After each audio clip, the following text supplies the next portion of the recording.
They say you know who your real family is when things fall apart. I learned mine at my brother's wedding when my father looked me in the eye and said, "The help eats in the kitchen." 300 guests, designer gowns, a 12-tier cake. And me, the woman who'd designed every building my family's company ever built, eating with the catering staff. My brother, Michael, stood there in his $1,000 tuxedo, accepting congratulations for work I created. My father beamed with pride at his golden boy. My mother looked away as she always did. They thought I was weak, grateful, manageable. They had no idea that for 10 years I'd been preparing for this exact moment. So I smiled, walked onto the terrace, and made a phone call that would cost them everything. By the time dessert was served, my brother's wedding was in ruins. His career was over, and my father's empire was crumbling. This is the story of how I went from the kitchen to the boardroom and made them all pay. And trust me, this is just the beginning. My name is Laura Bennett. I'm 32 years old, and for the past decade, I've been the invisible architect behind Bennett Constructors, the family company that bears my name, but has never truly seen me. Most people would say I'm a structural engineer. The truth is more complicated than that. I was 8 years old the first time my father taught me that my best would never be good enough. The memory is so vivid, I can still smell the wood glue and feel the splinters under my fingernails. I'd spent 3 weeks building a suspension bridge for the school science fair, staying up past bedtime, measuring twice and cutting once, just like Dad always said. When they announced first place, I ran to him with the trophy clutched against my chest, my smile so wide it hurt. He looked down at me, then at my brother Michael, who'd entered a baking soda volcano that barely erupted. Dad's words sliced through my joy like a blade. "That's nice, sweetheart, but remember, girls build doll houses. Boys build empires." He took my trophy gold plastic with a tiny bridge on top and placed it on Michael's bedroom shelf. "For inspiration," he said. "Your brother needs to see what winning looks like." I learned to swallow disappointment that day.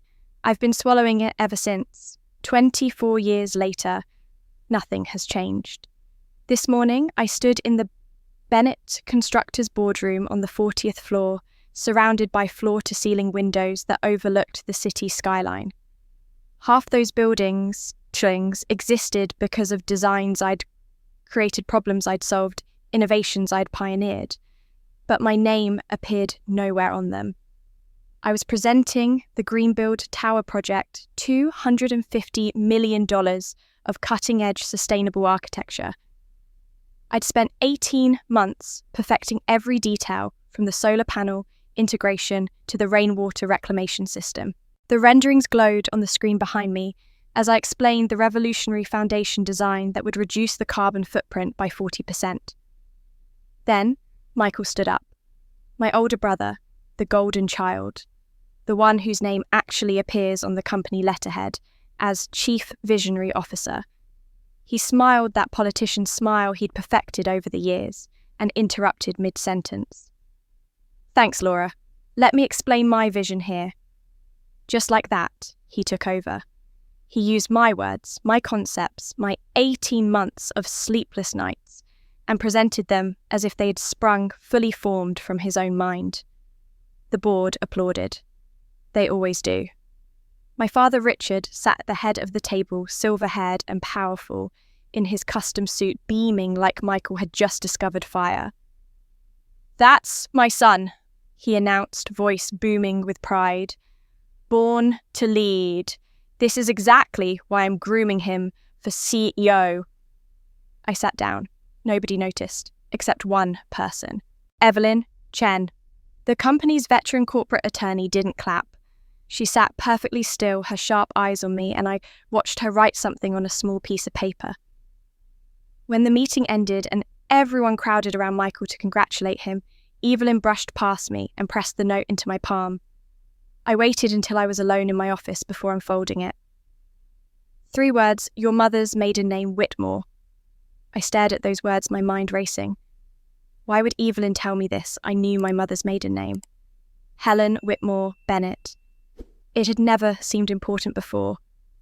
I tucked the note into my desk drawer, confused but too exhausted to decode cryptic messages. That afternoon, the wedding invitation arrived. Heavy cream cardstock with gold embossing the kind that screams money and tradition. I opened it expecting the usual formal announcement. Instead, I found myself staring at a photo of my brother Michael and his fiancée, a stunning woman named Sophia Whitmore. The same last name Evelyn had scribbled on that note. The same family name as my mother. I studied Sophia's face in the engagement photo, then flipped through the invitation details. Mr. and Mrs. Richard Bennett request the honour of your presence at the marriage of their son, Michael. Robert Bennett to Miss Sophia Marie Whitmore, daughter of Charles and Patricia Whitmore of Whitmore Construction Enterprises. My hands trembled slightly. This wasn't just a wedding. This was a business merger disguised in white lace and champagne toasts. A handwritten note fell from the envelope, Michael's precise handwriting. Try to be happy for me for once. I read through the invitation again, looking for my name in the family section. I checked it twice, 3 times. Parents listed as hosts. Groom's name prominently featured. But nowhere, not in the wedding party, not in the family acknowledgements, not anywhere did my name appear. It was as if I didn't exist at all. The seaside Grand Resort stood against the Pacific, like a monument to everything I'd accomplished and everything I'd lost. I designed this place 3 years ago, every curve and angle, every sustainable feature that made it the first platinum-certified luxury resort on the West Coast. As I walked through the marble entrance in my navy dress, elegant but deliberately understated, I passed the dedication plaque near the lobby. Visionary design by Michael Bennett, Bennett Constructors.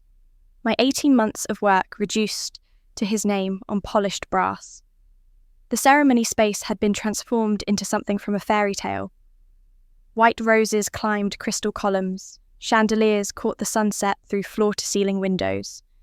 300 guests in designer clothes milled about with champagne flutes, their laughter echoing off the vaulted ceilings I'd calculated down to the acoustic decimal. I recognised business partners, investors, society, figures whose names appeared in the financial pages. Aunt Margaret found me first, her smile sharp with curiosity. "Laura, darling, still single. You know my daughter just got engaged.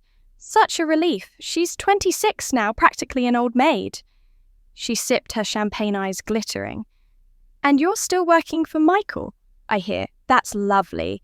Every successful man needs good support staff." I smiled because that's what you do at weddings. You smile and you nod, and you pretend the words don't land like small cuts. As guests began moving towards their assigned tables, I searched for my place card. The family table near the front held my parents, Michael's college roommate serving as best man, Sophia's parents and sister. My name wasn't there. I checked the VIP section, where board members and major investors sat. Nothing.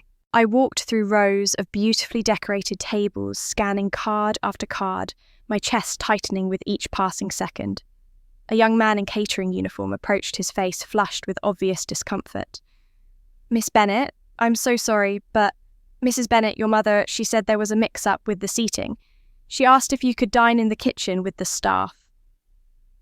His voice dropped to barely a whisper. "She said you'd understand." The words didn't make sense at first.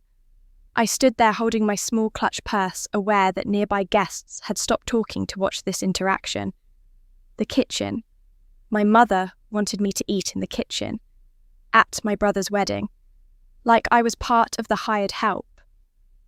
I followed the young man through the service entrance, my heels clicking on industrial tile. The kitchen was a controlled storm of activity chefs calling orders, servers rushing past with trays, the clash of pots and running water. Steam rose from massive stoves. The smell of roasted meat and fresh bread filled the air. Everyone was too busy to notice me at first, this overdressed woman standing awkwardly near the door. Then the head chef looked up from where he was plating appetizers. He was perhaps 60 with grey hair, tucked under his white hat and kind eyes that suddenly widened in recognition. "Miss Bennet." He set down his tools, staring at me like he'd seen a ghost. "You don't remember me?" I looked at him more closely, searching my memory. "Carlos Mendoza," he said, his voice thick with emotion. 20 years ago, Valley Heights construction site, you were just a kid." The memory surfaced slowly. I was 12, visiting one of Dad's projects during summer break. Carlos had been a young labourer, maybe 25, working concrete in the brutal heat. I'd spent the morning painting flowers on a spare hard hat I found in the site office. I gave it to him before we left, told him everyone who builds deserves respect. He'd looked at that silly, painted hat like I'd given him gold. "You remembered that," I whispered. "That day changed my life," Carlos said. "Nobody had ever treated me like I mattered. I went to culinary school that fall, worked my way up. Now I run my own catering company." He gestured around the kitchen. "All because a little girl taught me I deserved respect." Before I could respond, I heard laughter from the doorway. My father stood there, Richard Bennet, in his perfectly tailored tuxedo, surrounded by guests who'd followed to witness the spectacle. His voice carried across the kitchen, loud enough for everyone to hear. "The help eats in the kitchen. Laura likes to be useful." More laughter. Someone took a photo. I could already imagine it spreading through social media, the family joke made public. I stood up slowly, looking directly at my father. "Dad, who do you think designed this resort?" His smile faltered slightly, uncertainty flickering across his face. "Every beam," I continued, my voice steady despite the rage building in my chest. "Every foundation, the award-winning sustainable systems, the structural innovations that made it possible to build on this coastal plot. But you gave Michael the credit. Again." The kitchen had gone silent. Richard's mouth opened, then closed. He had no answer because we both knew the truth. I walked past him, past the staring guests out onto the terrace, where the ocean crashed against rocks below. My hands shook as I pulled out my phone and dialed Tom Harrison, my chief engineer and the only person at Bennett Constructors who knew all my secrets. "Tom." My voice was perfectly calm now, the kind of calm that comes after you've made an irrevocable decision.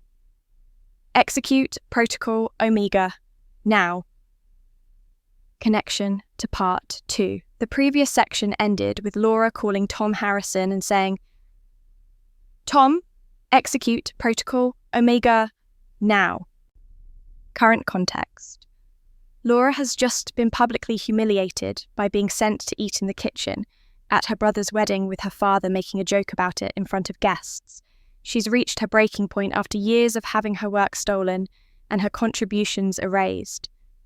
She's standing on the terrace making a calculated move she'd prepared for years in advance. She's no longer the passive victim. She's activated a legal mechanism that will unravel the entire wedding celebration. She's angry but controlled, hurt but strategic. And for the first time in her life, she's fighting back on her own terms. Tom's voice crackled through the phone, sharp with concern.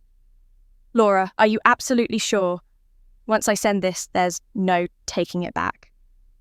"I've never been more sure of anything in my life," I said, watching the waves crash below. "Send it now." I heard the click of his keyboard through the phone. "Done. Legal notice is going out to the wedding coordinator, the resort management, and all contracted vendors. The termination is effective immediately."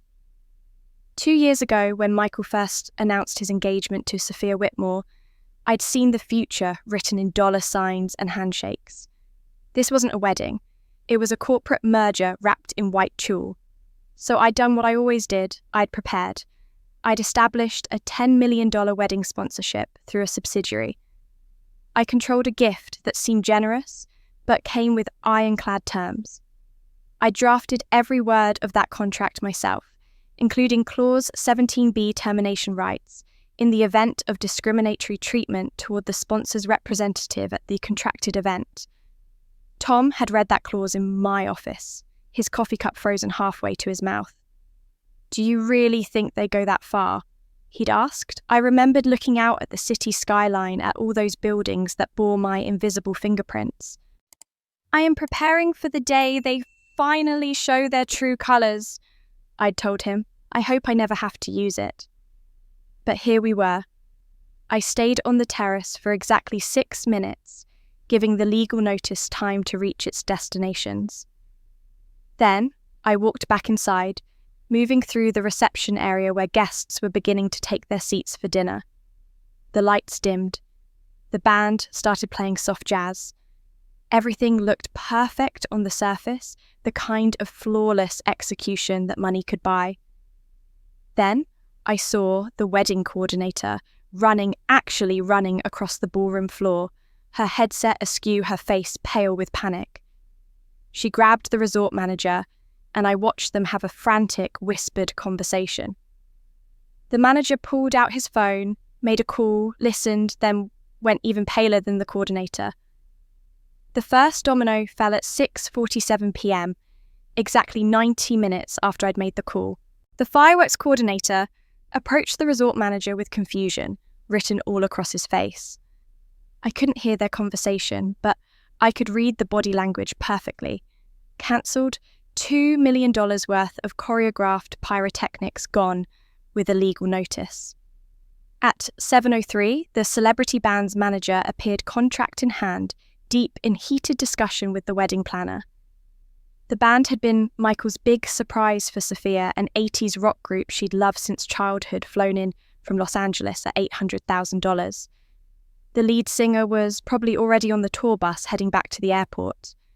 I sipped my champagne I'd taken a glass from a passing server and watched the chaos unfold with the detached fascination of an architect observing a controlled demolition. The catering staff began pulling elaborate ice sculptures and premium seafood displays back toward the kitchen.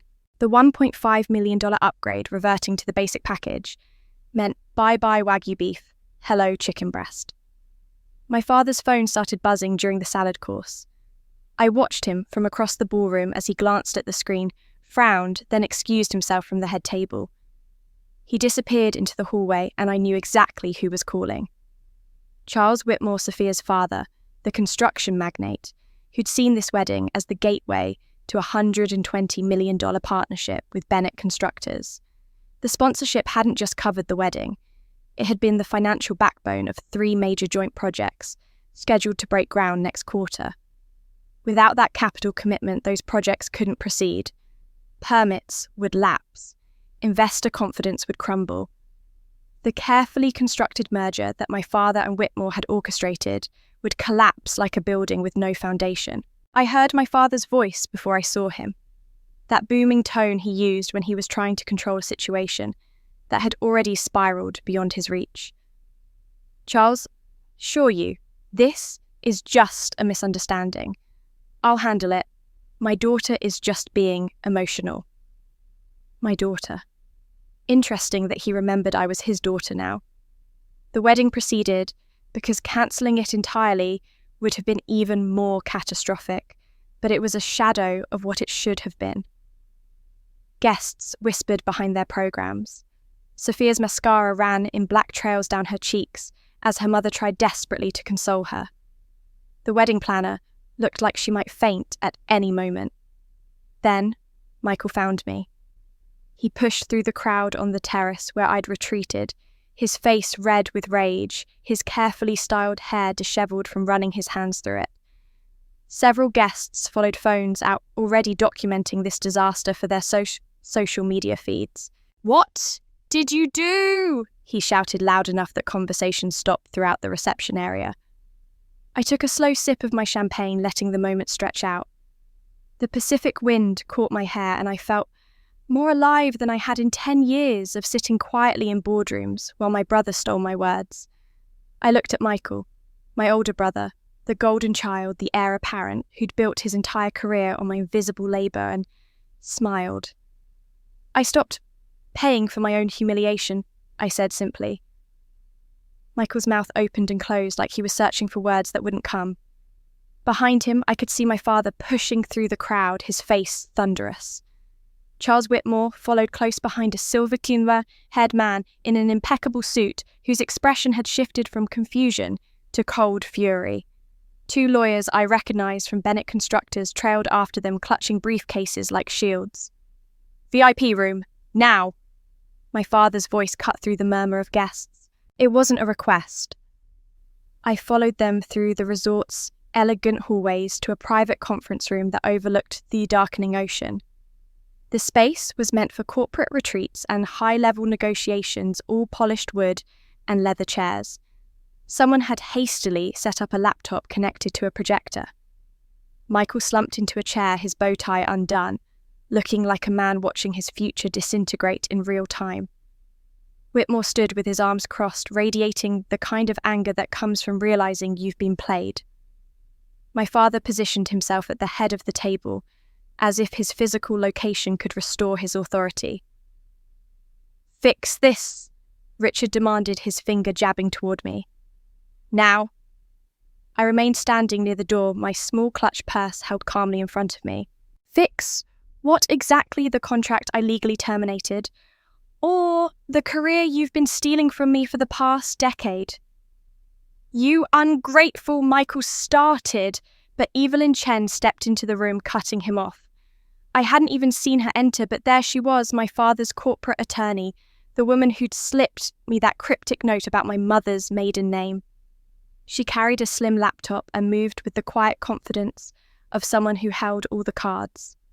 "Gentlemen, I think we need to have a transparent conversation about Bennett Constructors' actual intellectual property." "Evelyn, what are you doing?" My father's voice held a warning edge. She ignored him and connected her laptop to the projector. The screen blazed to life with a title slide, Bennett Constructors Attribution Analysis, 2014-2024. The next slide showed a grid of 50 projects, each one a major contract that had built our company's reputation. Hospitals, office towers, municipal buildings. The green build tower that I'd just presented at last week's board meeting. 50 major projects, Evelyn said, her voice clinical. "Let's look at who actually designed them." Click. The third slide showed digital file metadata timestamps, original author signatures embedded in CAD software. 47 out of 50 projects bore Laura Bennett's name in the original files, engineering calculations in my handwriting. Design iterations saved to my company workstation. Timestamps that proved I'd created these designs months before Michael presented them. The fourth slide was worse. Email threads recovered from backup servers that I hadn't even known Evelyn had accessed. I saw my own work described in Michael's words to my father. "Laura's design is brilliant, but let's say I presented it. Clients will feel more confident." And my father's response casual as discussing the weather. "Smart thinking. Clients trust a male face. She'll understand someday." The room had gone completely silent, except for the hum of the projector fan. Whitmore's expression had shifted from anger to something closer to shock. He looked at my father, then at Michael, then back at the screen as if trying to reconcile what he was seeing with everything he'd been told. "This is taken out of context," my father said, but his voice lacked conviction. "There are 43 more emails just like it," Evelyn replied. I stepped forward finally, ready to use the leverage I'd been building for years. "There's something else you should know. That structural analysis software we use. The one that calculates load-bearing specifications, models, stress factors, trains new engineers on our methodology. I developed it on my personal laptop, outside work hours. It's legally my intellectual property." Michael's face drained of colour. He understood immediately what I was saying. Without that software, you can't modify existing designs. You can't calculate whether a building will stand or fall. You can't even train new hires. I pulled a USB drive from my clutch and placed it on the polished conference table with a soft click. "This contains forensic evidence that Michael embezzled $5 million from the Greenbuild project budget, moved it through a shell company registered in Delaware under his wife's maiden name." "That's a lie," Michael said, but he didn't stand up. He didn't even look at me. It's time-stamped bank records, wire transfers, and corporate registration documents, I said calmly. You have 48 hours to make this right. Admit the truth publicly. Correct the record on who designed what. Or I revoke all software access and take this evidence to the Securities and Exchange Commission. Whitmore turned to my father, and I could see years of business partnership crumbling in his expression. You told me Michael was the genius behind your success. You told me I was investing in his vision. You brought me into a merger based on fraud. My father had no answer. For the first time in my entire life, I saw Richard Bennett speechless. I moved toward the door and my father lurched forward, grabbing my wrist. His grip was desperate, nothing like the commanding presence he'd always projected. Please, he whispered so quietly, only I could hear. You're destroying the family. I looked down at his hand on my wrist, then up at his face. I saw fear there and something that might have been regret, but it was 30 years too late. No, Dad, I said softly. I'm finally building something. You can't take credit for my self-respect. I pulled my wrist free and walked out, leaving them all sitting in the wreckage of their own making. The coffee shop was nearly empty at 3 p.m. on a Monday, just the hiss of the espresso machine and the quiet murmur of a student typing in the corner. I'd chosen it specifically for its anonymity, a place where nobody would recognise Michael Bennett or care about the drama unfolding in the financial pages. He arrived 10 minutes late, looking like he hadn't slept since the wedding. His eyes were bloodshot, his usual perfectly pressed shirt wrinkled, and he'd missed a spot shaving. I didn't stand when he sat down across from me. I simply slid a manila folder across the scarred wooden table between us. This is your way out, I said. His hands trembled slightly as he opened it. Inside was a resignation letter I'd drafted on Bennett Constructors' letterhead, professionally worded, but brutally honest. It acknowledged that Michael had systematically taken credit for work designed by others, primarily his sister, Laura Bennett. It included a commitment to repay misappropriated funds over a 5-year period. It was his career suicide typed neatly in 12-point Times New Roman. Sign this, I said, my voice calm despite the coffee churning in my stomach. Admit you took credit for my work. I'll handle the embezzlement quietly. You pay it back over time. No criminal charges. You walk away with your freedom intact. Michael stared at the letter for a long time, and I watched emotions flicker across his face like a slideshow. Disbelief, anger, fear. Finally, something that might have been shame. I'll pay back every penny, he said, his voice hoarse. I swear to God, Laura. And I'll tell Dad it was all my idea, that I pressured you, that I'm the only one to blame. Just don't destroy everything we've built. We didn't build anything, I said, and the words came out harder than I'd intended. I built it. You just signed your name to my blueprints. You don't understand the pressure, he started. Dad always expected. I don't care what Dad expected. I leaned forward, keeping my voice low, but letting him hear the steel beneath it. I'm not destroying anything, Michael. I'm revealing what was always true. There's a difference. He ran his hands through his hair, a gesture so familiar from childhood, that for a moment I saw him as he used to be, the big brother who'd taught me to ride a bike, who'd helped me with calculus homework before ambition, and our father's expectations had twisted him into someone I barely recognised. What about Mum? He asked quietly. This will kill her, Laura. You know it will. That landed differently than he'd intended. I felt it like a physical blow because he was right. Our mother's heart would break watching her children destroy each other. But then I remembered her face at the wedding, the way she'd looked away when Dad sent me to the kitchen, the decade of silence, while she watched Michael parade my work as his own. Mom watched you steal my work for 10 years and said nothing, I said, and I hated how my voice caught slightly. She made her choice. Michael's face crumpled. Please, don't do this. I stood up, leaving the folder on the table.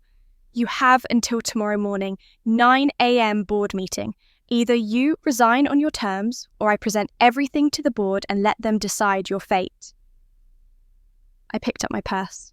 That's more mercy than you ever showed me. The rest of that day crawled by in a fog of adrenaline and exhaustion.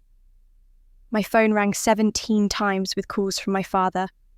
I watched his name light up my screen over and over, each call going to voicemail, each voicemail another variation of "we need to talk" that I deleted without listening to completely. At 11:47 that night, someone knocked on my apartment door. I looked through the peephole and saw him standing there in the hallway, still wearing his suit from that morning, looking older than I'd ever seen him. "Laura, please," he called through the door. "We can fix this as a family. We always have." I stood on the other side of that door with my hand pressed against the wood, feeling the vibration of his voice through the frame. "We stopped being a family when you made me invisible," I said loud enough for him to hear. There was a long silence. Then I heard paper sliding under the door, the whisper of an envelope against hardwood. His footsteps retreated down the hallway. I looked down at the handwritten letter, my name, in his distinctive script across the front, and left it lying there on the floor. I wasn't ready for whatever words he'd finally found after 32 years of silence.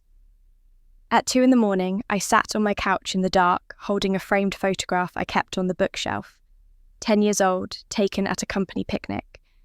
My whole family smiling at the camera, Dad, with his arm around Mum, Michael and me, standing in front, both of us, sunburned and grinning. Before everything got complicated. Before I understood what it meant to be the daughter instead of the son. They'd given me a choice, really. Be family or be honest. Protect them or protect myself. Stay invisible or demand to be seen. I chose myself. I opened my laptop and composed an email to the entire Bennett Constructors Board of Directors, every investor, every senior manager.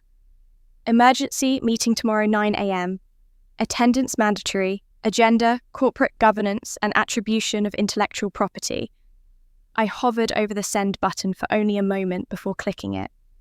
My phone lit up on the coffee table with a text from my mother, the first communication I'd had from her since the wedding. "Please, don't do this. Your father's heart can't take it." I looked at those words for a long time, feeling the weight of 32 years of being told to be smaller, quieter, less. Then, I turned off my phone without responding and watched the screen go dark. I arrived at the Bennett Constructors headquarters at 7:30 in the morning, 90 minutes before the meeting. The building's glass facade reflected the rising sun, and I stood on the sidewalk for a moment looking up at the structure I'd helped design 5 years ago. My name appeared nowhere on it. That was about to change. The boardroom on the 40th floor was empty except for the cleaning crew finishing their morning rounds. I set up my laptop, connected it to the projection system, and ran through my presentation twice to make sure every slide loaded correctly, every video played without glitches. My hands were steady despite having consumed nothing but black coffee since midnight. I'd chosen a charcoal grey suit, professional armour, my hair pulled back in a way that made me look older, more authoritative. I needed every advantage. Richard and Michael arrived at 8:40, father and son moving like men, walking to their own execution. My father's face was grey, his usually perfect posture slumped.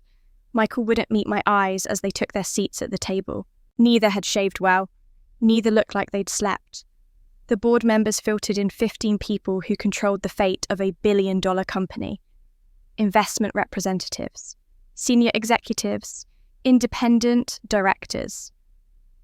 Tom Harrison gave me a small nod of support from across the table.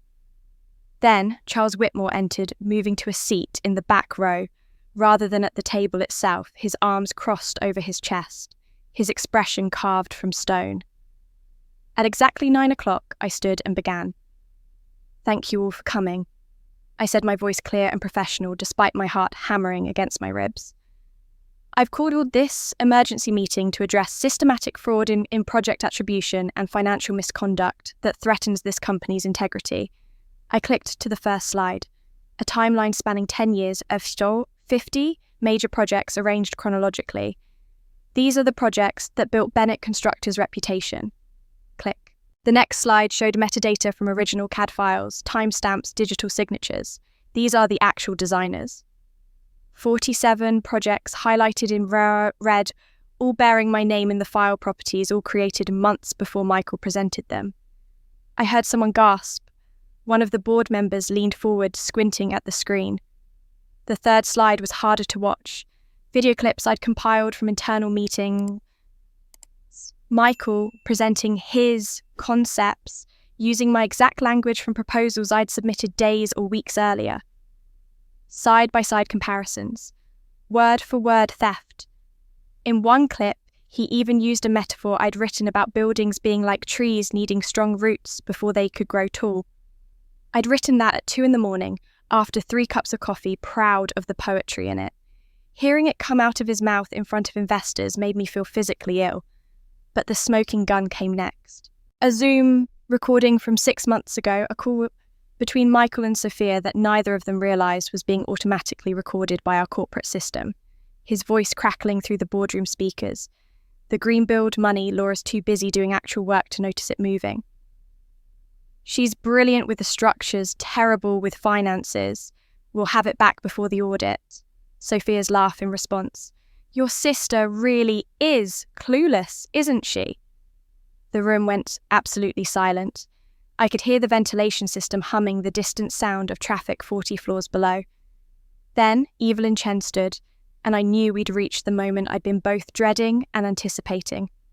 There's one more thing the board should know, she said, her voice cutting through the stunned quiet. She pulled up a document on the screen, a will dated 2010. Laura's grandmother, also named Laura Bennett, was a co-founder of this company in 1965. She held 30% equity but was systematically excluded from decision-making until she sold her shares under duress. I hadn't known this part. I watched my own family history unfold on the screen like a stranger's story. When she died, her will divided those shares between her 2 grandchildren, equally 15% each to Laura and Michael. Evelyn's eyes swept the room. However, the will included a clause if either heir is found guilty of fraud or ethical violations, their shares transfer to the other. I saw Michael's face drain of colour as he understood what was happening. With evidence of embezzlement now documented, Michael's 15% automatically transfers to Laura, combined with the 30% held by minority shareholders, many of whom have been documenting concerns about Michael's leadership for 2 years. Laura now controls enough votes to make major company decisions. The math hung in the air. Richard held 40%. I held 30%. The minority shareholders held 30%. But if they voted with me, we'd have 60%. We'd have everything. The votes came quickly after that, a cascade of raised hands and formal declarations. Motion to remove Michael Bennett from all positions, 89% in favour. Motion to cancel the Whitmore merger due to fraudulent representations, 92% in favour. Motion to appoint Laura Bennett as CO pending independent audit, 85% in favour. My father voted abstain on all 3 motions, sitting motionless as his world collapsed around him. I saw tears on his face, but I couldn't let myself feel sympathy. Not yet.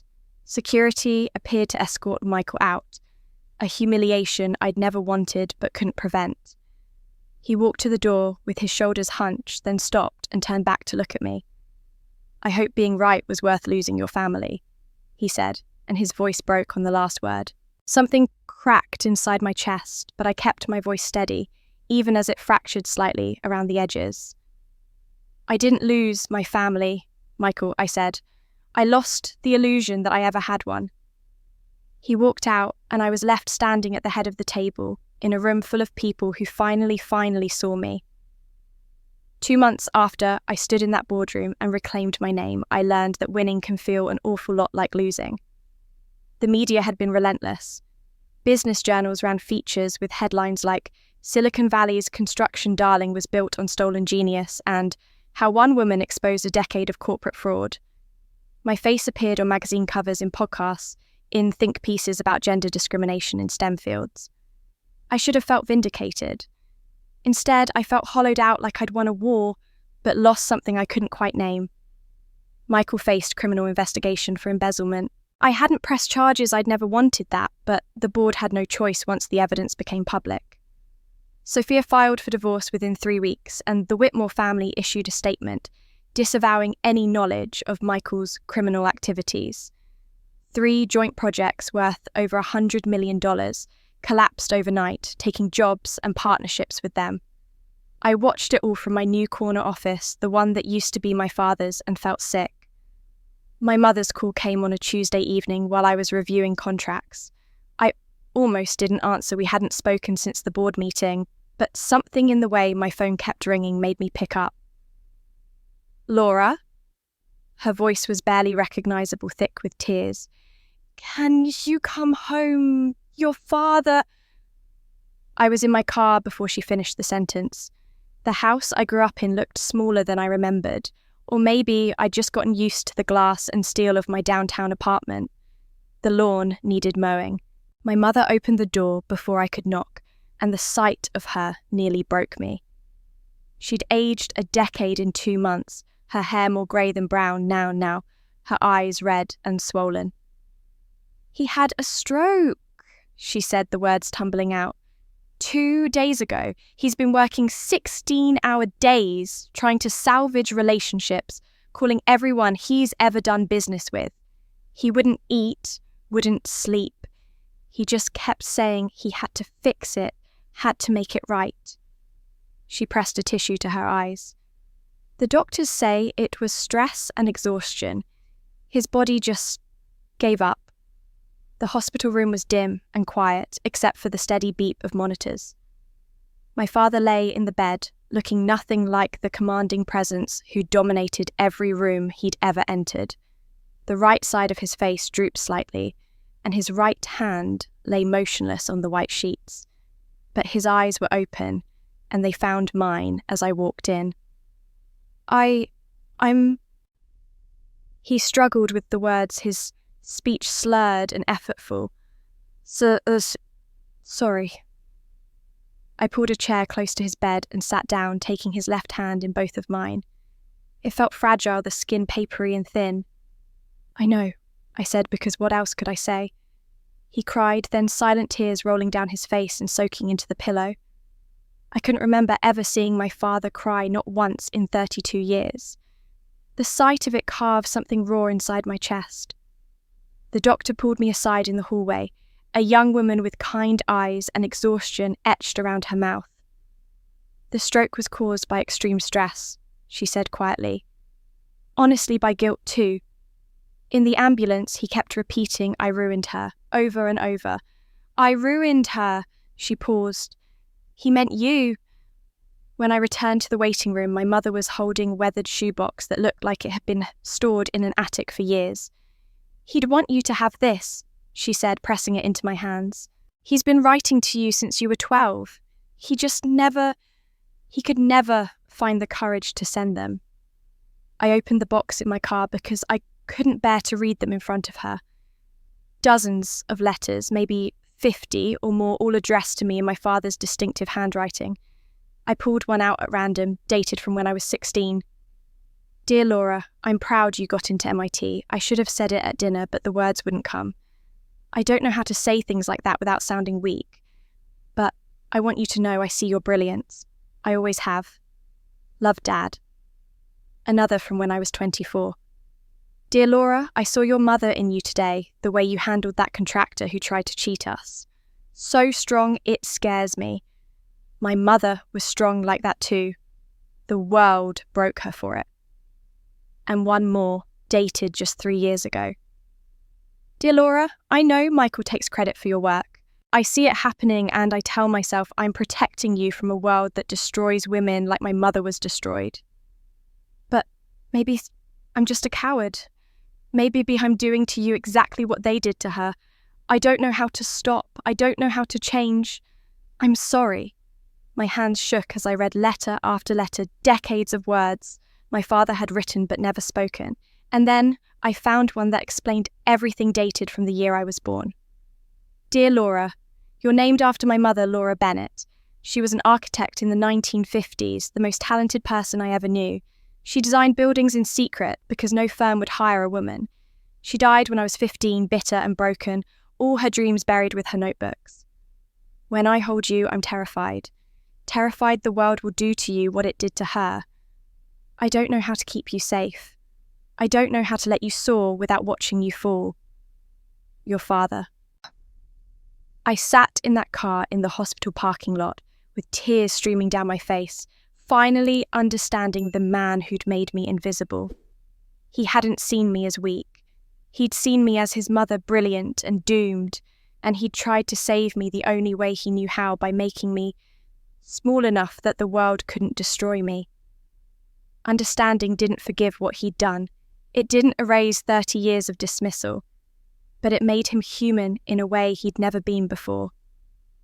I went back inside, back to that dim hospital room where my father lay broken and small. I sat beside his bed and picked up the letter he'd tried to slide under my apartment door, the one I'd left lying on the floor. I opened it now and read his shaking handwriting. Laura, I'm sorry doesn't cover it. I stole your light because I was afraid of what would happen when you shined. Forgive me, or don't. I deserve whatever you choose. But know this, you are everything I was too afraid to be. Dad. I looked at his face, at the tears still wet on his cheeks, at the monitors tracking his fragile heartbeat. You tried to make me invisible to protect me, I whispered, but I'm done hiding, even if it costs me you. His left hand squeezed mine just barely, and I held on. My father survived the stroke, though he'd never be the man he was before. He moved slowly, now spoke carefully, spent his days in physical therapy relearning how to write with his left hand. I visited every Sunday, sitting in the living room where I'd grown up, making awkward conversation about the weather and his progress. While my mother brought tea, neither of us drank. We didn't talk about the company. We didn't talk about Michael. We existed in the careful space of people who'd hurt each other too deeply for easy forgiveness, but were trying haltingly to find some path forward.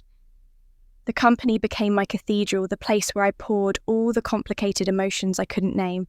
3 months into my tenure as CEO, I stood in front of the board with a proposal that would have seemed radical 6 months ago, but now felt inevitable. We're changing the company name, I announced, and I watched the slide appear behind me, Bennett and Daughters Construction. We're honouring the women who built this company in the shadows, my grandmother, my mother, and every woman whose work was erased or stolen or dismissed. The new motto appeared beneath it, built by those who were told they couldn't. I didn't ask for a vote. I told them this was happening, and the board, chastened by the scandal, aware that I held the leverage, now nodded their agreement. The changes came quickly after that. 60% female engineer hiring initiative, the highest in the industry, audited and certified pay equity across all positions. Transparent promotion criteria posted publicly so everyone knew exactly what it took to advance. No more backroom decisions. No more who you know advancement. Everything documented, everything fair, everything visible. Forbes called it How One Woman Rebuilt an Empire on Truth, and put my face on the cover. I framed it and hung it in the lobby where my father's portrait used to hang. But the real victory came on a crisp October morning when we held the ribbon-cutting ceremony for the Greenbuild Tower. $250 million of sustainable architecture, rising 53 stories into the sky, every beam and foundation exactly as I designed it, 18 months before my brother tried to steal it. The building had won the International Architecture Award for Environmental Innovation, and this time there was no confusion about who created it. I'd fought with the dedication committee about the plaque.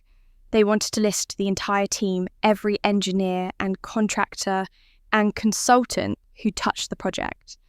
But I insisted on 6 words only: designed by Laura Bennett. Not because I didn't value the team, but because for 32 years my name had appeared nowhere. Just once I needed to see it standing alone, claiming space, refusing to be erased. The crowd at the ceremony was larger than I'd expected.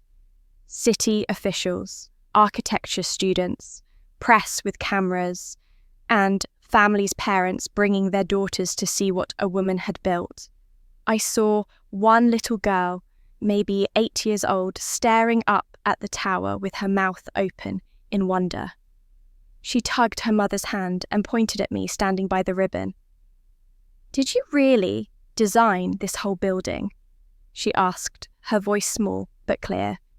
I knelt down to her level, feeling something break open in my chest that had been locked tight for months. "Every single beam," I told her, "every window, every system that makes it the greenest building in the city." "My dad says girls can't be architects," she said, and I saw her mother wince. "Your dad's wrong," I said gently, "and someday you can prove it just like I did." Her smile was like sunrise.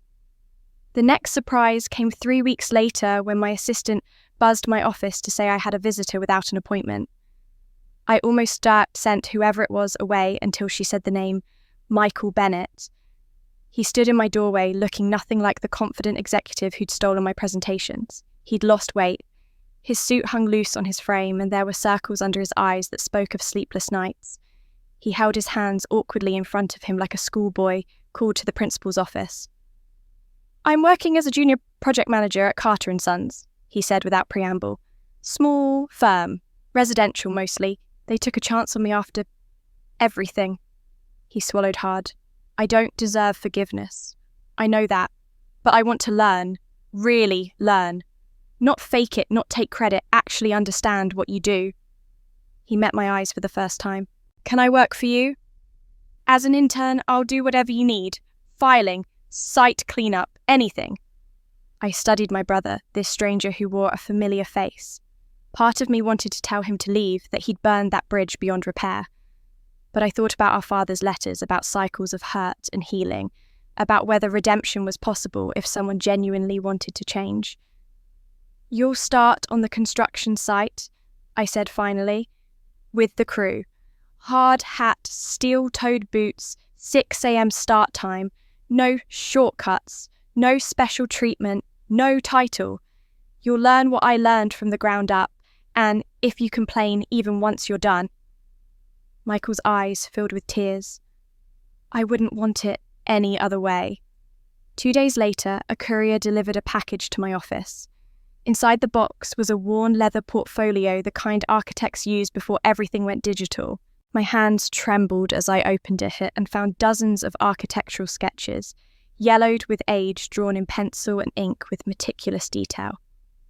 Buildings that had never been built. Dreams that had never been realised. At the bottom of the stack, a note in handwriting I barely recognised as my father's shakier now written with his left hand. "For my daughter, the architect of our redemption." I spread the sketches across my desk, marvelling at the talent in every line. Then I found what he'd placed deliberately on top my grandmother's MIT application, from 1958, rejected, stamped across it in red ink. "Women not admitted to engineering program," written in bureaucratic script beneath. Paper-clipped to it was my own MIT acceptance letter from 2010, the one I'd framed and kept in a drawer because my father had never acknowledged it. 3 generations of Laura Bennett. 3 women who'd wanted to build. Only one who'd been allowed to. I pressed my hands flat on the desk, feeling the weight of all that invisible history, and made a promise to the grandmother I'd never met. I won't let them erase us anymore. That night, I stood in my apartment holding the envelope I'd left on the floor for 2 months. It had migrated from the entryway to my nightstand to my desk drawer, carried around like evidence I wasn't ready to examine. The paper was creased from where my father's hand had pushed it under the door, and I could see fingerprint smudges on the cream-coloured stationery. I made tea I didn't drink and sat on my couch with the letter unopened in my lap for 20 minutes before I finally tore the seal. The handwriting was my father's, written before the stroke had stolen the steadiness from his right hand. Reading it felt like hearing a voice I'd known my whole life suddenly speaking a language I'd never heard him use. "My dearest Laura," the letter began, and I had to stop because he'd never called me that. Not once in 32 years had he used an endearment. The letter was long 3 pages of careful script, that laid bare everything he'd never been able to say. He wrote about his mother, my grandmother, the architect whose dreams had died with her at 43, bitter and broken. He wrote about holding me as a newborn and being terrified that the world would destroy me the same way. He confessed to making me small, deliberately thinking invisibility was safety thinking. If I never soared, I could never fall. I was a fool, he wrote. You were never meant to hide. You were meant to build empires. The last paragraph made something crack open inside me that I'd been holding closed for months. I don't expect forgiveness. I don't deserve it. But I need you to know every building you design is proof that my mother's dreams weren't wasted. They were just waiting for you. I'm sorry I made you wait so long to be seen. Love your inadequate father. I cried for the first time since the board meeting, the kind of crying that comes from somewhere deep and leaves you emptied out and clean. The next morning, I drove to my parents' house. My father was in the living room doing physical therapy exercises. With a home health aide, his movements slow and deliberate. When he saw me standing in the doorway with the letter in my hand, he stopped moving entirely. I read it, I said. The aide excused herself quietly. My mother hovered in the kitchen doorway but didn't come closer. And my father asked the word slurred but understandable. I sat down beside him on the couch where I'd sat 1,000 times as a child. And I forgive you, I said. Not because you deserve it, but because I deserve peace. He wept the kind of deep, broken sobs that shake a person's whole body. I held his hand the way he'd never held mine when I was young and needed comfort. We sat like that for a long time, my father crying and me holding on. But forgiveness doesn't mean forgetting, I said when his tears finally slowed. You have to live with what you did, and so do I. He nodded, wiping his face with his left hand. Help Michael. He managed to say each word requiring effort. Not for me, for him. I am helping him, I said, by making him earn it, by teaching him what you should have taught both of us, that respect isn't given, it's built. My father looked at me for a long moment, something like pride and regret mixed together in his expression. You're better than me. No, I said softly. I just had a better example of what not to do. I leaned forward and kissed his forehead, something I hadn't done since I was 17, and still believed. My father saw me. His skin was papery and warm, and he smelled like the medicinal soap from the hospital. When I pulled back, he was crying again, but quietly this time. My mother walked me to my car, her arms wrapped around herself against the morning chill. We stood in the driveway, where I'd learned to ride a bike, where Michael and I had played as children before everything got complicated. Why didn't you ever stand up for me? I asked the question I'd been carrying for years, finally spoken aloud. Helen's face crumpled. Because I was raised to believe that keeping the peace was more important than being right. I failed you. I'm so sorry. Did you know about the embezzlement? I asked. No, she said immediately, then paused. But I knew Michael was taking credit for your work. I watched it happen for years and I said nothing. I told myself it was complicated, that family came first, that you'd understand someday. She pressed her hands to her face. I'm so ashamed. I pulled her into a hug, feeling her shake against me. Then help me build something better, I whispered. For the granddaughters we might have someday, help me make sure they never have to choose between being seen and being loved. She held on to me like I was the only solid thing in a spinning world. I will, I promise. As I drove home, my phone rang through the car speakers. Evelyn's name lit up the dashboard. You need to see the news, she said without preamble. Now. I pulled over into a coffee shop parking lot and opened the news app on my phone with shaking hands. The headline appeared immediately bold and impossible. Laura Bennett named Architect of the Year by American Institute of Architects, first woman in 4 decades. The article was already going viral. Quotes from industry leaders, photos of the Greenbuild Tower, a sidebar about my grandmother's rejected MIT application, juxtaposed with my acceptance letter. The narrative had shifted from scandal to triumph, from corporate fraud to a story about a woman who'd refused to stay invisible. Evelyn called again before I could finish reading. "This is huge, Laura. This is history. The ceremony is in 2 weeks. Black tie. Every major player in architecture will be there. Press from around the world." "It's not about the trophy," I said, my voice quieter than I'd intended. "It's about every little girl who'll see that a woman won and believe she can too." The award ceremony took place in a grand ballroom with crystal chandeliers and walls lined with photos of past recipients, 40 years of distinguished men in suits. I wore a deep blue gown that my mother helped me choose, and as I walked into that room, I felt the weight of 3 generations of invisible women walking with me. Tom and Evelyn sat together, both of them grinning like proud parents. Carlos, the chef who'd remembered a 12-year-old girl's kindness, wore a suit that looked uncomfortable on his broad frame. My construction crew had cleaned up remarkably well, sitting together and already getting emotional before anything had even started. And in the back row, I spotted Michael, thinner and quieter than I'd ever seen him, clapping along with everyone else when my name was announced. My mother sat in the front row, and when our eyes met, I saw pride mixed with regret, love mixed with shame. But she was there. That mattered.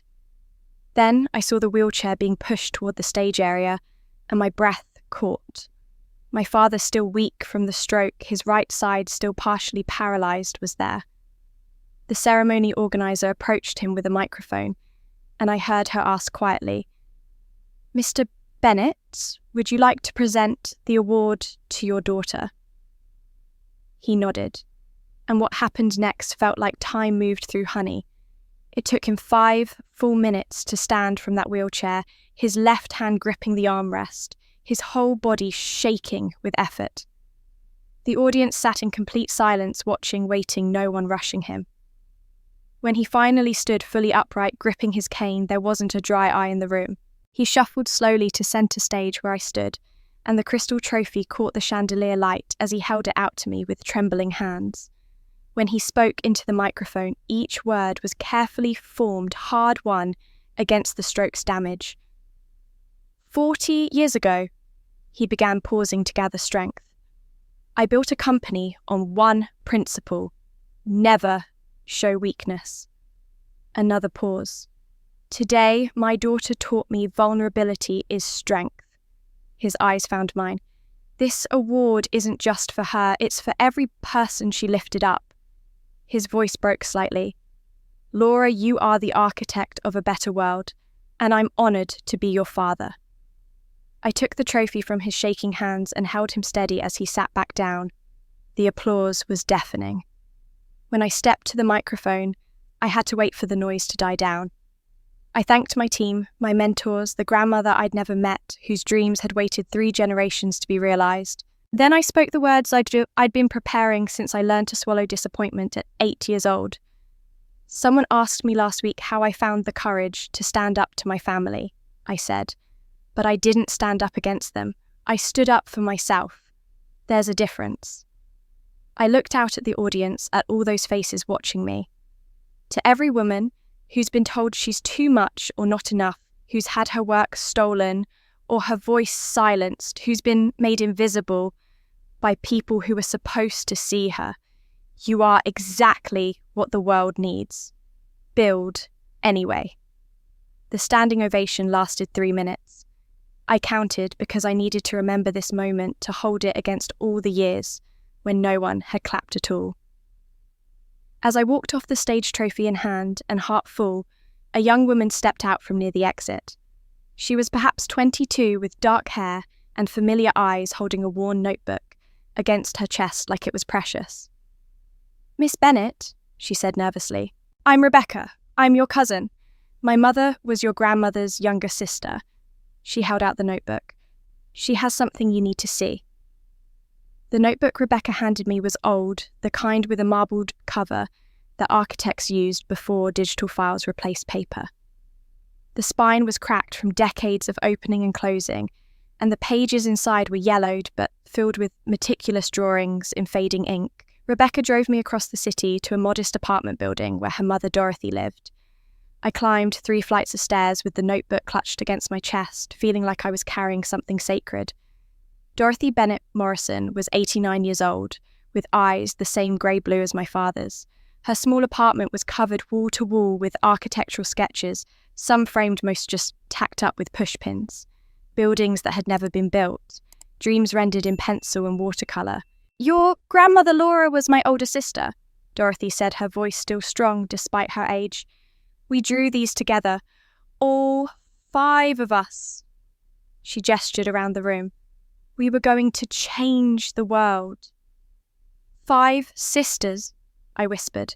"Laura, Dorothy, Margaret, Helen, and Ruth," she said, listing names like a prayer. "All of us talented, all of us blocked from architecture school because women didn't belong there," they said. She opened the notebook I'd been holding. "This contains 200 building designs, community centres, libraries, housing projects. Not one of them was ever built. Not one." I turned the pages slowly, seeing my grandmother's work for the first time. Clean lines, innovative use of space, sustainability concepts 50 years ahead of their time. These weren't amateur sketches, they were professional-grade designs that would win awards today. "You're not just honouring your grandmother," Dorothy said quietly. "You're honouring all of us. Every woman who designed in secret. Every dream that died in a notebook." I took the notebook back to my office the next morning and gathered my design team. "We're going to build one of these," I announced, spreading the yellowed pages across the conference table. "We're going to make their dreams real." The team pored over the designs for hours before choosing one, a community centre with a library, workshop spaces, and daycare facilities. It was practical and beautiful, designed to serve working families. My grandmother had drawn it in 1957, probably sitting at her kitchen table after everyone else had gone to bed. "We'll call it the 5 Sisters Community Centre," I said, "and we break ground next spring." But building one structure wasn't enough. That night, I drafted the charter for the Bennett Foundation for Women in Engineering. Full ride scholarships for women from underrepresented communities, mentorship programs, pairing young women with industry professionals, internships at Bennett and Daughters Construction for every scholarship recipient who wanted one. The first year, we awarded 50 scholarships.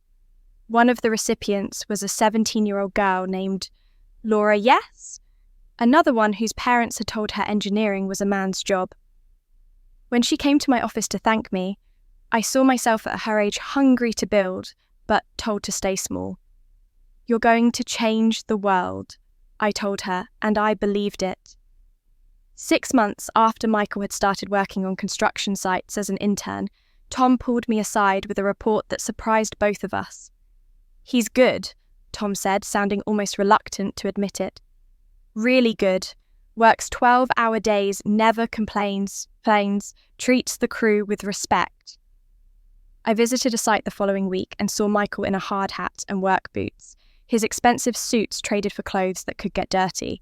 A young female intern had made an error in her load calculations, and I watched him pull her aside, not to shame her, but to teach her.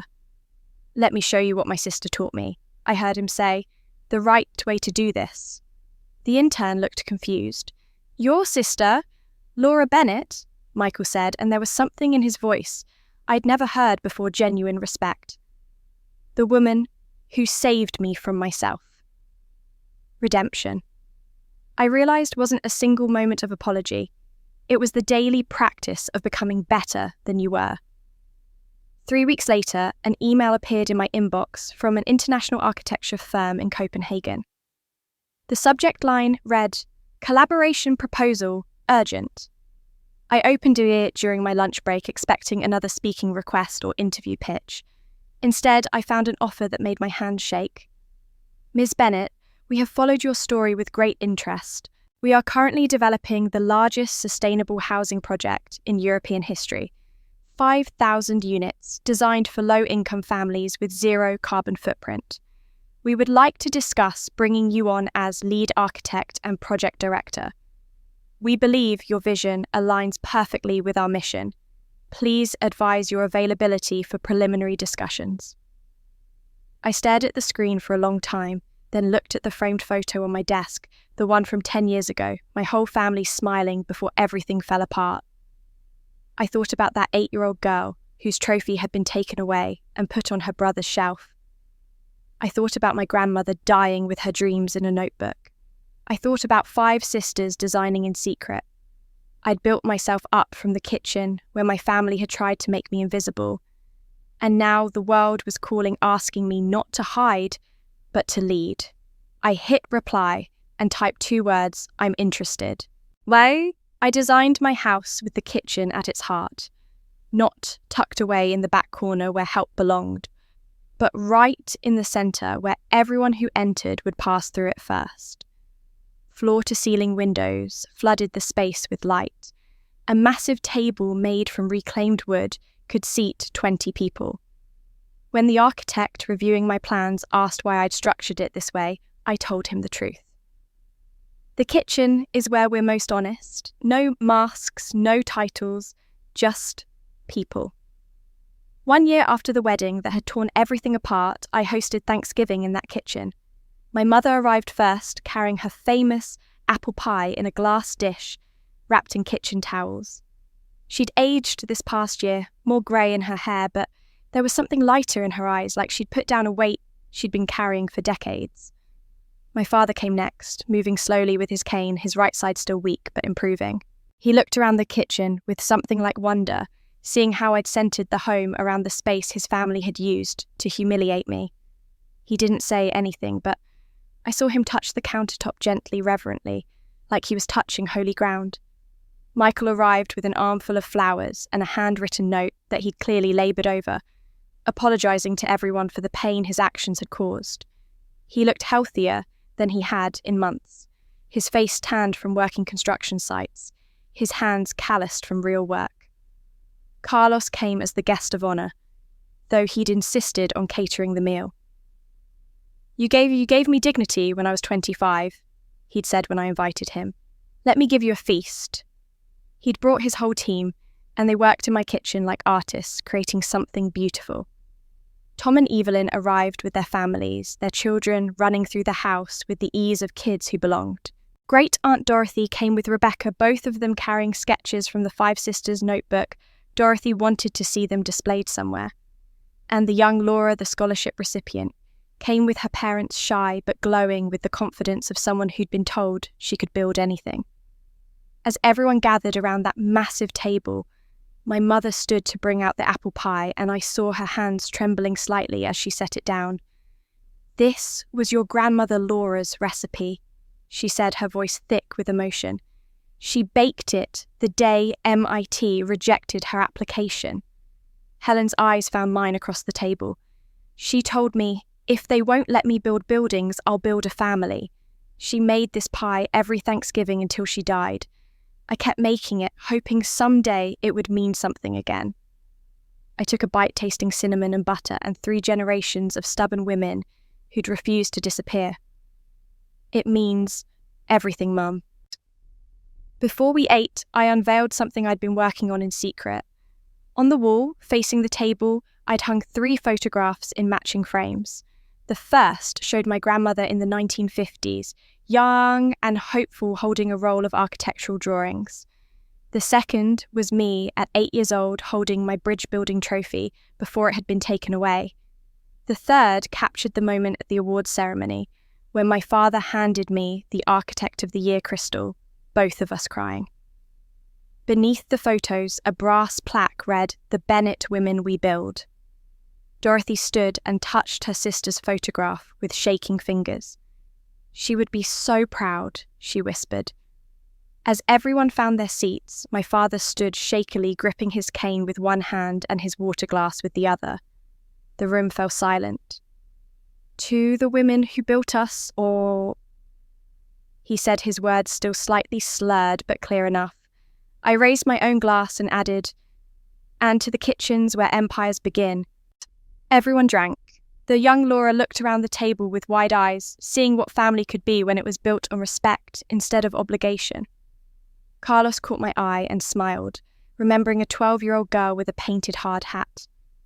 My mother reached for my father's hand, and Michael, sitting at the far end of the table, where he had asked to be placed, earning his spot, not demanding it, caught my eye across the room. He mouthed 2 words, "Thank you." I nodded. Not forgiveness exactly, but acknowledgement. Recognition that redemption was possible if you worked for it every single day. For the first time in years, as I looked around that kitchen table, filled with people who saw me, I felt something I'd almost forgotten existed. I felt like I was home. The Copenhagen firm flew me to Denmark 2 weeks after Thanksgiving. I stood on a windswept piece of land outside the city, looking at 5,000 empty acres that would become the largest sustainable housing project in the world. The lead architect, a woman named Astrid Hansen, walked me through the Vision Net Zero Energy Community Gardens, integrated public transportation mixed income housing that would prove sustainability didn't have to be a luxury. "Why me?" I asked as we stood watching the winter sun set over the empty land. Astrid looked at me with eyes that had seen their own battles. "Because your work has integrity, and that's rare. We don't want someone who will design what we tell them to. We want someone who will design what's right." They wanted me to lead both design and construction. 5 years minimum, 6 months in Copenhagen, 6 months back home rotating so I wouldn't have to abandon everything I'd built. It was the opportunity of a lifetime, the kind of project that would define a career that would house families for generations. It also meant leaving home just when home had started to feel like something I wanted to stay for. I told my mother first, sitting in her kitchen while she made tea. Neither of us would drink. The Copenhagen firm offered me the lead position. I said, 5-year commitment, split time between there and here. Helen set down her teacup carefully. "Are you asking permission? You don't need it." "I'm asking for your blessing," I said. "There's a difference." Her eyes filled with tears. "I spent 30 years watching you ask for permission to exist. I watched you make yourself small to keep peace, and I said nothing." She reached across the table and took my hand. "Go, build, make us proud, make yourself proud." My father's response was simpler. His speech had improved but still required effort. "I can't give advice," he said slowly. "Not anymore. But don't make my mistake." He looked at me intently. "Don't let fear make you small." Michael found me in my office the next day, standing in the doorway like he still wasn't sure he was allowed to enter. "I heard about Copenhagen," he said. "If you take it, can I stay with the company? Not as management, just part of the crew. I'll keep working sites, keep learning." "This isn't my company to give or take anymore," I said, and I meant it. "It belongs to the team now. You'll have to earn their trust." "I will," he said. "Every day." I studied my brother, this man who was slowly becoming someone I could recognize again. "Then yes, you can stay." The press conference announcing my acceptance was smaller than I'd expected. Tom stood beside me as I explained that I'd be splitting time, that he would serve as co-CEO of Bennett & Daughters, that the company would expand internationally with me as the visionary architect. "We're not just building structures," I told the reporters. "We're building a model for how construction can lift people up instead of pricing them out." The headlines the next day read, "Laura Bennett brings American sustainability model to Europe."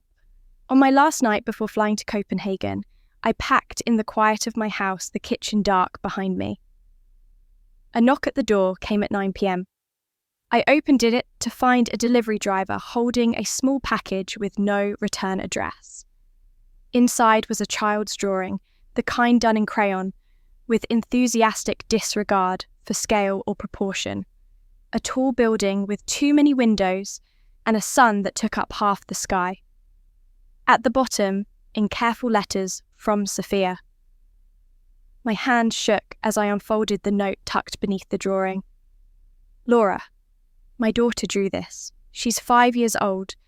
When I told her about what you did, how you stood up for yourself, she said she wants to be like you when she grows up, not to like her father, not like me, like you.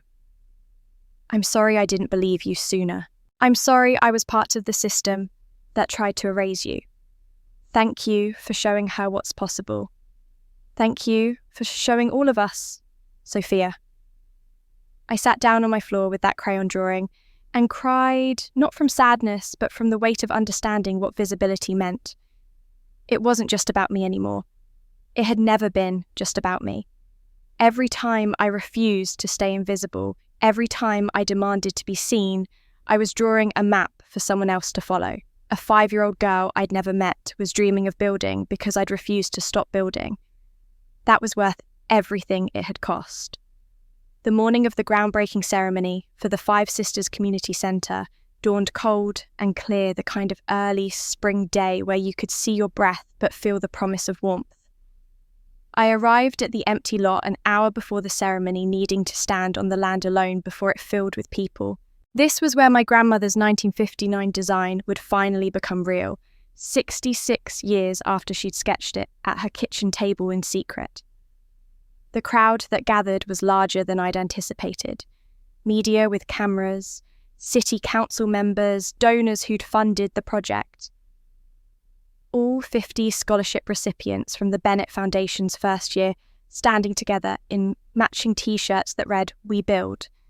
But it was the family section that made my throat tight. My mother, my father with his walker, Michael in his work clothes, Great Aunt Dorothy in a wheelchair pushed by Rebecca and Carlos, standing with his catering team, all of them dressed in their best. Dorothy was 90 years old now, frail but fierce. I helped her to the podium, and when she gripped my arm, I could feel how much strength it cost her to stand. She looked out at the crowd at the architectural rendering, displayed on an easel, showing what her sister's design would become, and her voice wavered but held. "My sisters died thinking they'd failed," she said into the microphone. Laura, Dorothy, Margaret, Helen, and Ruth, 5 talented women who designed in notebooks and dreamed in secret and were told their whole lives that buildings were for men to create. She paused, tears streaming down her weathered face. Today, they're architects. I took the microphone from Dorothy's shaking hands and looked out at all those faces watching me. This building represents 5 women who were told no their entire lives. I began. They designed in secret because that was the only space they were allowed. They dreamed in silence because their voices weren't welcome. And they died without seeing a single one of their designs become real. I gestured to the rendering. Today, we break ground on their legacy. But more than that, we break ground on the idea that talent has a gender, that genius requires a certain chromosome, that some people deserve to build, while others should just be grateful to watch. I saw young women in the crowd wiping their eyes. The scholarship recipient named Laura stood with her parents holding a notebook against her chest. This centre will serve single mothers who need childcare while they work, immigrant families learning English in our library, anyone who's been told they don't belong in spaces that were supposedly built for everyone. My voice caught slightly. Because belonging isn't given, it's built. Brick by brick, dream by dream, by people who refuse to accept that invisible is the same as impossible. Before I could continue, my father approached the microphone unannounced, moving slowly with his walker. I stepped aside confused as he pulled a piece of paper from his jacket pocket with shaking hands. "I have something to say." He managed his speech, still slightly slurred. The crowd went silent. He couldn't ad-lib anymore, couldn't trust his stroke-damaged brain to find the right words in real time, so he read from the prepared statement, his left hand gripping the paper while his right hand held the walker. "I spent 40 years building a company," he read slowly. "My daughter spent 10 years building a legacy. I was wrong about which matters more." He looked up at me, then back at his paper. "Today, I'm announcing that 50% of my personal wealth will endow the Bennett Foundation permanently, $75 million, for scholarships, for women, for anyone who's been told they don't belong. His voice broke slightly. Because my daughter showed me the truth, investing in people is the only investment that truly builds. The crowd erupted in applause. My mother was crying. Michael stood in the back clapping hard, his face showing something like pride mixed with regret. When it came time to bury the time capsule, I placed the items carefully in the metal container that would be sealed for 50 years. My grandmother's original notebook, its pages yellowed but still intact. The wedding invitation from Michael's ceremony, with its handwritten seating instruction, sending me to the kitchen. I wanted future generations to see what I'd overcome. My Architect of the Year award, the first woman in 40 years to receive it. A printed list of all 50 scholarship recipients from our inaugural year. And finally, a letter I'd written by hand the night before. To whoever opens this in 2075, you are standing on the shoulders of giants who were never allowed to stand tall. Women who designed in secret. Women who dreamed in silence. Women who died thinking they'd failed. They didn't fail. They planted seeds that took generations to grow. You are the harvest they never got to see. Stand for them. Stand for yourself.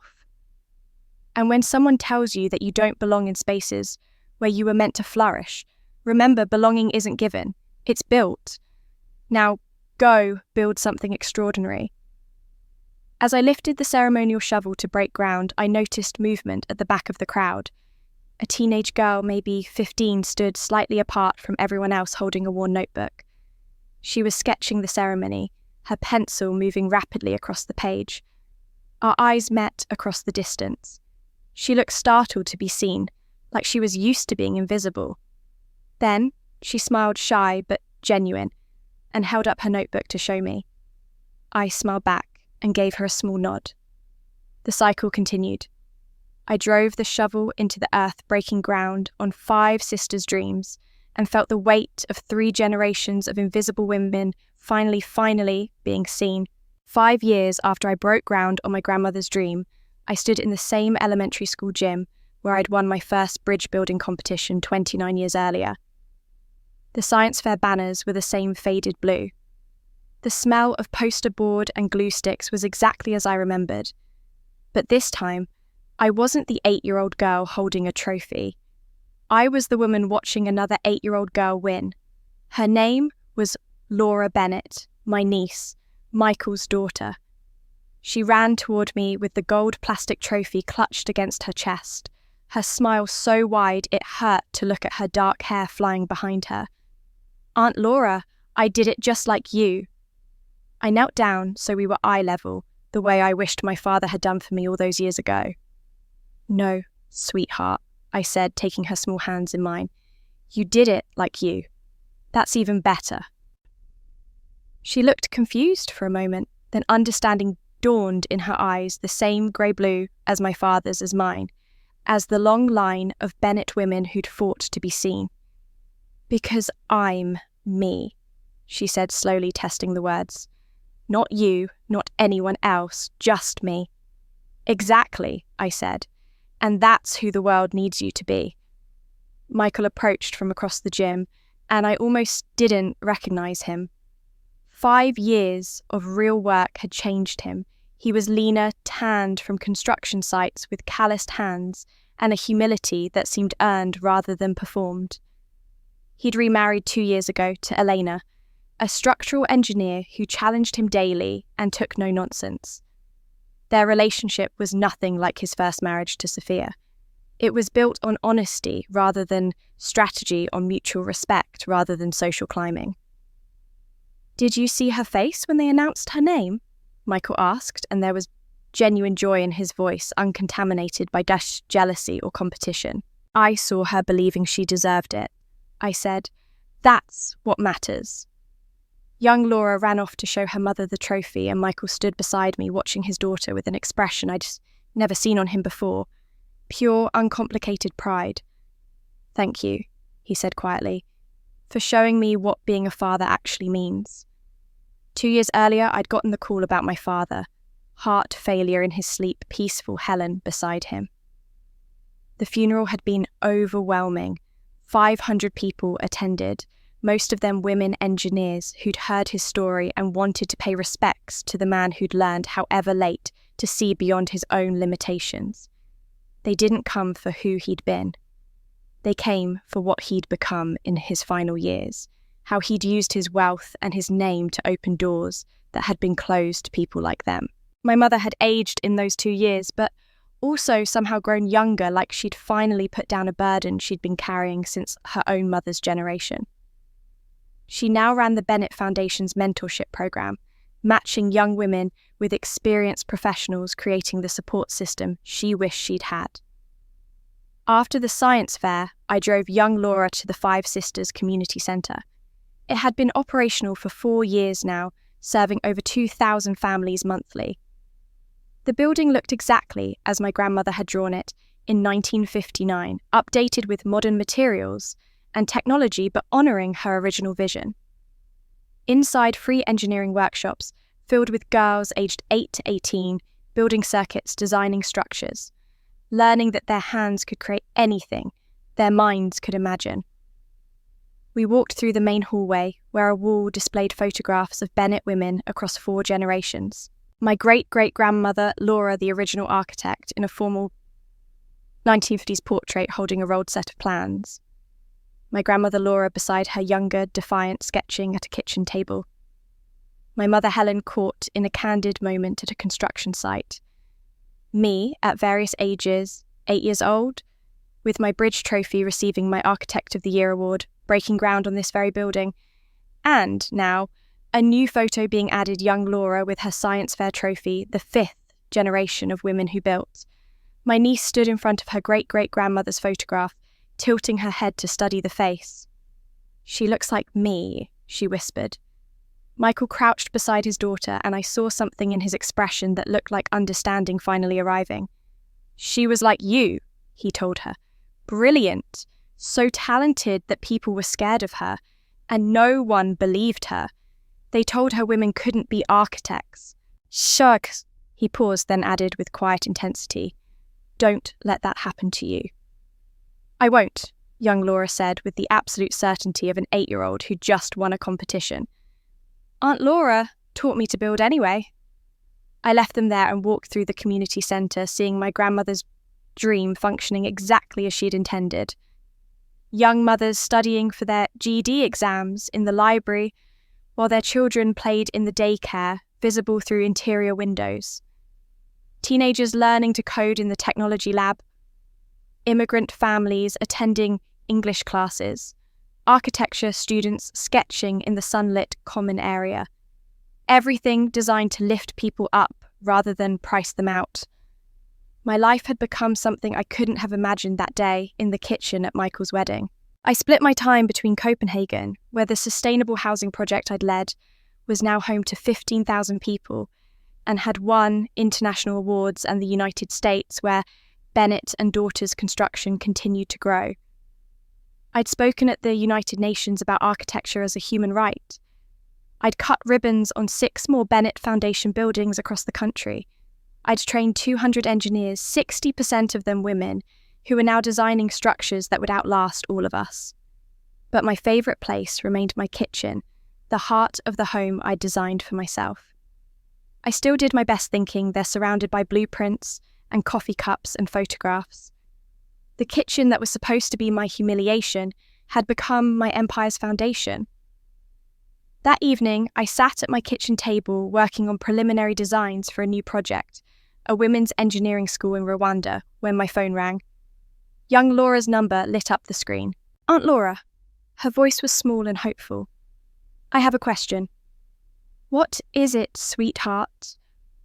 There was a pause, the kind that comes before someone asks something they're afraid to hear the answer to.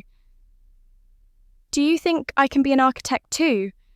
Like great-great-grandma Laura?"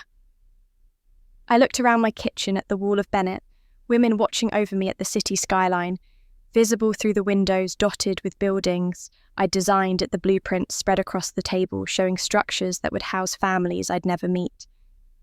I thought about my grandmother dying with her dreams in a notebook. I thought about being 8 years old and having my trophy taken away.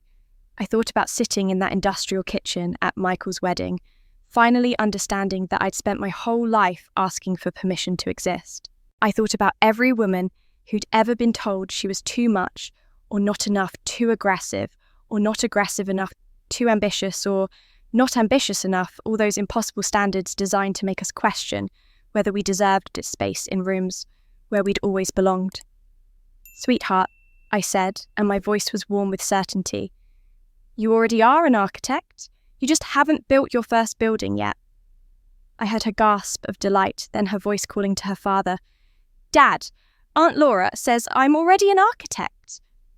Michael's laugh came through the phone, genuine and free. "Of course you are. You're a Bennett woman. We build." After we hung up, I stood at my kitchen window as the sun set over the city, painting the sky in shades of orange and gold. The buildings I'd designed stood as monuments, not to me, but to every woman who'd fought to be seen. The scholarship recipients, who were now leading their own firms. The community centres serving families across the country. The engineering school that would open in Rwanda next year. The teenage girl from the groundbreaking ceremony who'd sent me her architectural portfolio last month, asking if I'd write her a recommendation letter for MIT. They seated me in the kitchen because they thought it was the back of the house. They thought kitchens were where the help belonged, where invisible people did invisible work that kept the machinery running, while the important people took credit in rooms with better lighting. They forgot that kitchens are where fire is born, where nourishment is created, where families gather to be honest with each other, where recipes pass between generations evolving, but staying recognisable, carrying the taste of memory and the promise of continuation. From that fire they tried to trap me in, I didn't just cook. I forged a legacy. For my grandmother who died invisible, her notebooks full of buildings the world would never see. For my mother who learned to speak after 30 years of silence, who now teaches other women to use their voices. For every girl who's been told that some dreams aren't meant for people like her, that some spaces aren't meant for her body, her mind, her ambitions. For the 5-year-old drawing buildings in crayon because she saw that a woman could design the world. For young Laura holding her bridge building trophy and believing, absolutely believing, that she could be anything. I looked at the kitchen table where my niece had sat that afternoon, drawing her own architectural designs on the back of receipt paper while we ate ice cream. She'd sketched a library with a garden on the roof, practical and beautiful, the kind of design that put people first. Pull up a chair, I thought, remembering all those empty seats at tables where my name should have appeared. The table is ours now. The work continues. The cycle continues. The building continues. And in kitchens across the world, in notebooks hidden, and portfolios displayed in classrooms and construction sites and boardrooms. Women are designing the future in their own names, refusing to be erased, demanding to be seen. We are the architects of a better world. We always were. We just finally have permission to say it out loud. And that's where Laura's story brings us today. From the kitchen, where she was meant to stay invisible, to boardrooms around the world where her name commands respect. From a little girl whose trophy was taken away, to a woman who builds legacies that will outlast us all. Her journey wasn't just about revenge. It was about reclaiming her voice, her work, and her right to be seen. It was about breaking cycles that had lasted generations and building something better for the women who come after. But here's what I want you to think about. How many Lauras are sitting in kitchens right now? Their brilliance dismissed, their contributions, erased, their names replaced by someone else's on work they created. How many people are waiting for permission to take up space they've already earned? Laura's story reminds us that sometimes the most radical thing you can do is refuse to stay small when the world demands it. If this story moved you, If it made you think about your own battles for recognition or the invisible people in your life who deserve to be seen, I want to hear from you. Drop a comment below, telling me what moment hit you hardest. Was it when Laura's father finally acknowledged her? When she broke ground on her grandmother's design? When young Laura won that science fair and heard the words, "Laura never did, your perspective matters to me"? And if you believe stories like this need to be told, that we need to shine light on the people who've been kept in shadows, hit that subscribe button. This channel is dedicated to stories about resilience, justice, and people who refuse to accept the limitations others placed on them. There are more stories like Laura's waiting to be shared, and I want you here for every single one. The table is set. Pull up a chair. Let's keep this conversation going.